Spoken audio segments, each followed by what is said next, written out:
बिस्मिल्लाहिर्रहमानिर्रहीम। सज्जनों ਤੇ ਮਿੱਤਰੋ, ਪੰਜਾਬ ਦੇ ਹਾਲਾਤ ਵੇਖੀਏ ਤੇ ਇੰਝ ਲੱਗਦਾ ਹੈ ਜਿਵੇਂ ਅਸੀਂ ਤਰੱਕੀ ਲਈ ਉਹ ਐਕਸੀਲੇਟਰ ਨਾਲ ਬੈਠੇ ਹਾਂ ਜਿਹਦੇ ਸਾਹਮਣੇ ਨਾ ਕਿਸੇ ਬ੍ਰੇਕ ਦੀ ਕੋਈ ਹਸੀਅਤ ਹੈ ਤੇ ਨਾ ਗੇਅਰ ਦਾ ਅਮਲ ਦਖਲ। ਰਹਿੰਦੇ ਅਸੀਂ ਪੰਜਾਬ ਵਿੱਚ ਹਾਂ, ਹਾਲਾਤ ਯੂਰਪ ਵਰਗੇ ਕਰਨਾ ਚਾਹੁੰਦੇ ਹਾਂ। ਸਾਡੀ ਸਰਕਾਰ ਜਿਵੇਂ ਕਾਨੂੰਨ ਉੱਤੇ ਅਮਲ ਦਰਾਮਦ ਕਰਵਾਉਣ ਲਈ ਜੁਰਮਾਨੇ ਦਾ ਡੰਡਾ ਚੁੱਕੀ ਖੜੀ ਹੈ। ਇੰਝ ਲੱਗਦਾ ਹੈ ਜਿਵੇਂ ਉਹਨੇ ਧਈਆ ਕਰ ਲਿਆ ਹੈ ਕਿ ਸਦੀਆਂ ਦੀ ਵਿਗੜੀ ਹੋਈ ਕੌਮ ਨੂੰ ਦਿਨਾਂ ਵਿੱਚ ਸਿੱਧੇ ਰਾਹ ਪਾਉਣਾ ਹੈ। ਜੇ ਕੋਈ ਮੋਟਰਸਾਈਕਲ ਸਵਾਰ ਘਰੋਂ ਬਾਲਾਂ ਨੂੰ ਸਕੂਲੇ ਛੱਡ ਜਾਵੇ ਜਾਂ ਫਿਰ ਦੂਜੀ ਗਲੀ ਵਿੱਚੋਂ ਸਬਜ਼ੀ ਲਿਆਉਣ ਦਾ ਮੂਡ ਹੋਵੇ, ਇਹ ਸੋਚ ਕੇ ਬਿਨਾਂ ਹੜਬੜ ਤੋਂ ਨਿਕਲ ਜਾਏ ਕਿ ਇੱਥੇ ਕੌਣ ਵੇਖਦਾ ਹੈ। ਮਾੜਾ ਜਿਹਾ ਪੰਦੇ ਹੁਣੇ ਗਿਆ ਤੇ ਹੁਣੇ ਆਏ, ਹੁਣ ਉਹਦੀ ਵੀ ਖੈਰ ਨਹੀਂ।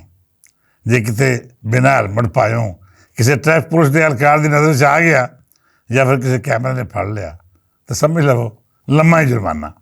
ਇੰਨਾ ਜੁਰਮਾਨਾ ਜਿੰਨੀ ਕਈ ਦਿਨਾਂ ਦੀ ਕਮਾਈ ਵੀ ਨਹੀਂ ਹੋਣੀ। ਇੰਝ ਹੀ ਜੇ ਕੋਈ ਘੱਟ ਉਮਰ ਦਾ ਬਾਲ ਮੋਟਰਸਾਈਕਲ ਲੈ ਕੇ ਸੜਕ ਤੋਂ ਨਿਕਲ ਆਇਆ ਤਾਂ ਉਹਦੀ ਗਿੱਦੜ ਗੁੱਟ ਤੇ ਮਗਰੋਂ ਹੋਵੇਗੀ, ਪਹਿਲਾਂ ਉਹਦੇ ਅੱਬੇ ਨੂੰ ਥਾਣੇ ਬੁਲਾ ਕੇ ਅਵਾਲਾਦੀ ਹਵਾਲ ਹੋਈ ਜਾਏਗੀ। ਇਹ ਸਭ ਚੀਜ਼ਾਂ ਆਪਣੀ ਆਪਣੀ ਥਾਂ ਦਰੁਸਤ ਨੇ।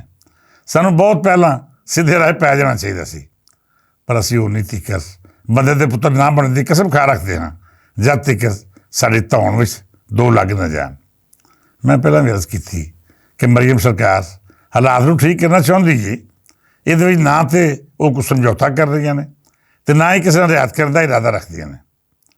ਲੋਕਾਈ ਵੀ ਗੱਲ ਸਮਝ ਰਹੀ ਹੈ ਕਿ ਹਕੂਮਤ ਨੇ ਟ੍ਰੈਫਿਕ ਦੇ ਕਾਨੂੰਨ 'ਤੇ ਅਮਲ ਦਰਾਮਦ ਕਰਾਉਣ ਦਾ ਅਟਲ ਫੈਸਲਾ ਕਰ ਰੱਖਿਆ ਹੈ। ਬੇਸ਼ਤਰ ਮਾਮਲਾਤ ਵਿੱਚ ਇਹ ਵਿਖਾਲੀ ਵੀ ਦੇ ਰਿਹਾ ਹੈ ਕਿ ਕਿਸੇ ਨਾਲ ਕੋਈ ਰਿਆਇਤ ਨਹੀਂ ਕੀਤੀ ਜਾ ਰਹੀ, ਸਿਫਾਰਿਸ਼ ਵੀ ਨਹੀਂ ਮੰਨੀ ਜਾ ਰਹੀ।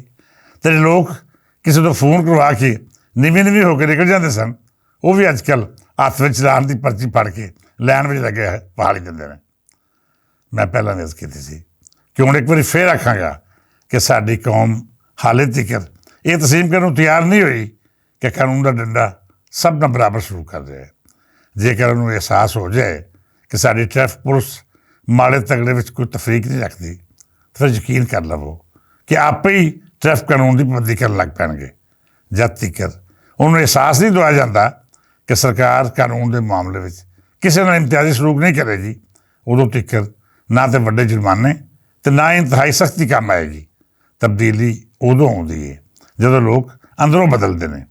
ਜਦ ਤੁਹਾਡਾ ਦਿਲ ਮਜਬੂਰ ਕਰੇ ਕਿ ਤੁਸੀਂ ਕਾਨੂੰਨ 'ਤੇ ਅਮਲ ਦਰਾਮਦ ਕਰਨਾ ਹੈ, ਫਿਰ ਫਰਦ ਤੋਂ ਲੈ ਕੇ ਸਮਾਜ ਤੀਕਰ ਤੁਹਾਨੂੰ ਹਰ ਪਾਸੇ ਮੁਸਬਤ ਤਬਦੀਲੀ ਵਿਖਾਈ ਦੇਗੀ।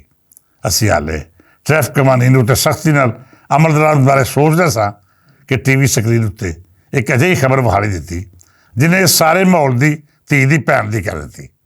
ਖਬਰ ਇਹ ਸੀ ਕਿ ਹਾਈਕੋਰਟ ਦੇ ਇੱਕ ਜੱਜ ਦੇ ਪੁੱਤਰ ਨੇ ਮਹਿੰਗੀ ਗੱਡੀ ਉੱਤੇ ਆਪਣੀ ਕਿਸੇ ਸਹੇਲੀ ਦੇ ਨਾਲ ਜਾਂਦਿਆਂ ਦੋ ਸਕੂਟਰੀ ਸਵਾਰ ਕੁੜੀਆਂ ਨੂੰ ਥੱਲੇ ਦੇ ਕੇ ਮਾਰ ਦਿੱਤਾ।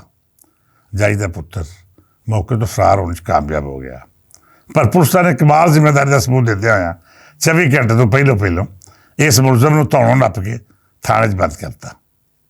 ਹੁਣ ਥਾਣੇ ਵਿੱਚ ਇਸ ਮੁਲਜ਼ਮ ਨਾਲ ਕੀ ਸਲੂਕ ਹੋ ਰਿਹਾ ਹੈ ਜਾਂ ਫਿਰ ਇਹਨੂੰ ਬਾਇਜ਼ਤ ਬਰੀ ਕਰਾਉਣ ਲਈ ਮਕਤੂਲ ਫੈਮਿਲੀ ਉੱਤੇ ਕਿੰਨਾ ਦਬਾਅ ਪਾਇਆ ਜਾ ਰਿਹਾ ਹੈ, ਉਹ ਦੱਸਣ ਤੋਂ ਜ਼ਿਆਦਾ ਸਮਝਣ ਦੀ ਲੋੜ ਹੈ। ਅੱਜ ਤੋਂ ਪਹਿਲਾਂ ਵੀ ਇੱਕ ਜੱਜ ਦੇ ਪੁੱਤਰ ਨੇ ਇੰਝ ਤਾਕਤ ਅਤੇ ਅਖਬਾਰੇ ਦੇ ਨਸ਼ੇ ਵਿੱਚ ਧੋ ਕੇ ਬੇਗੁਨਾਹ ਲੋਕਾਂ ਦਾ ਕਤਲ ਕੀਤਾ ਸੀ। ਇਹੋ ਸੜਕਾਂ ਸਨ, ਇਹੋ ਕਾਨੂੰਨ ਅਤੇ ਇਹੋ ਹੀ ਪੁਲਿਸਾਂ। ਕੀ ਹੋਇਆ? ਮੁਲਜ਼ਮ ਸਮਝੌਤਾ ਕਰਕੇ ਬਾਹਰ ਆ ਗਿਆ ਅਤੇ ਅੱਜ ਉਹ ਮਾਸ਼ਾਅੱਲਾ ਬਾਇਜ਼ਤ ਜ਼ਿੰਦਗੀ ਗੁਜ਼ਾਰ ਰਿਹਾ ਹੈ।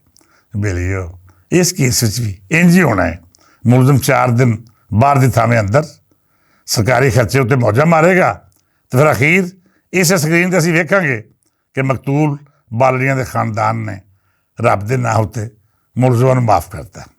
ਇਹੋ ਸੜਕਾਂ ਹੋਣਗੀਆਂ, ਇਹੋ ਜਿਹੀਆਂ ਨਿਆਣੀਆਂ ਮਾੜੇ ਘਰਾਂ ਦੀਆਂ ਬੱਚੀਆਂ ਇੰਝ ਹੀ ਸਕੂਟੀਆਂ ਤੋਂ ਸਫ਼ਰ ਕਰਨਗੀਆਂ ਅਤੇ ਇੰਝ ਹੀ ਕੋਈ ਹਰਾਮਖੋਰ ਜਿਹਦੇ ਲਹੂ ਵਿੱਚ ਤਾਕਤ ਅਤੇ ਅਖਬਾਰੇ ਦਾ ਨਸ਼ਾ ਹੋਵੇਗਾ ਕਿਸੇ ਨੂੰ ਕੁਚਲੇਗਾ, ਕਿਸੇ ਨੂੰ ਮਾਰੇਗਾ, ਉੱਚੀ ਆਵਾਜ਼ ਵਿੱਚ ਅੰਗਰੇਜ਼ੀ ਗਾਣੇ ਲਾ ਕੇ ਅੰਨ੍ਹੇਵਾਹ ਗੱਡੀ ਚਲਾਏਗਾ ਅਤੇ ਕਾਨੂੰਨ ਉਹਦਾ ਕੁਝ ਨਹੀਂ ਪੜ ਸਕੇਗਾ। ਬੇਲੀਓ, ਸਾਡੇ ਸਮਾਜ ਦੇ ਲੀਟ ਨੂੰ ਜਦ ਤੀਕਰ ਕਾਨੂੰਨ ਦਾ ਪਾਬੰਦ ਨਹੀਂ ਬਣਾਇਆ ਜਾਂਦਾ, ਉਦੋਂ ਤੀਕਰ ਤੁਸੀਂ ਮਾੜੇ ਬੰਦੇ ਦੀ ਟੂਈ 'ਤੇ ਲਿੱਤਰ ਮਾਰ ਕੇ ਉਹਨੂੰ ਆਪਣੀ ਗੱਲ 'ਤੇ ਮਨਵਾ ਸਕਦੇ ਹੋ, ਪਰ ਉਹਦਾ ਦਿਲ ਕਦੀ ਵੀ ਕਾਨੂੰਨ ਦੀ ਇੱਜ਼ਤ ਨਹੀਂ ਕਰੇਗਾ।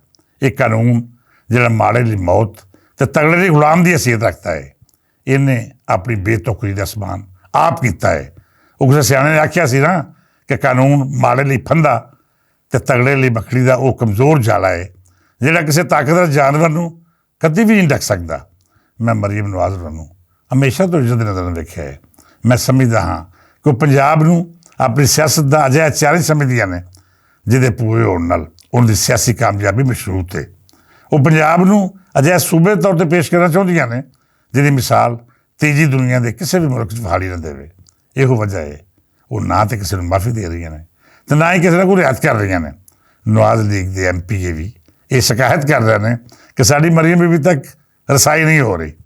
ਮੈਂ ਇਸ ਗੱਲ ਨੂੰ ਮੁਸਬਤ ਖਿਆਲ ਕਰਦਾ ਹਾਂ ਕਿਉਂ ਜੇ ਮਰੀਮ ਨਵਾਜ਼ ਨੂੰ ਕੋਈ ਮਿਲੇਗਾ ਤੇ ਇਹਨਾਂ ਰਵਾਇਤ ਦੇ ਮੁਤਾਬਕ 4 ਸਿਫਾਰਸ਼ਾਂ ਕਰਾਏਗਾ ਨਾ। ਲਿਹਾਜ਼ਾ ਮਰੀਮ ਨਵਾਜ਼ ਦਾ ਲੋਕਾਂ ਨਾਲ ਮੁਲਾਕਾਤਾਂ ਨਾ ਕਰਨਾ ਹੀ ਬਿਹਤਰ ਹੈ ਕਿਉਂ ਜੋ ਉਹਨਾਂ ਦਾ ਬੁਨਿਆਦੀ ਫਰਜ਼ ਇਹ ਸੂਬੇ ਦੀ ਬਿਹਤਰੀ ਤੇ ਤਰੱਕੀ ਦੇ ਸਫ਼ਰ ਨੂੰ ਸੁਖੱਲਾ ਕਰਨਾ ਹੈ।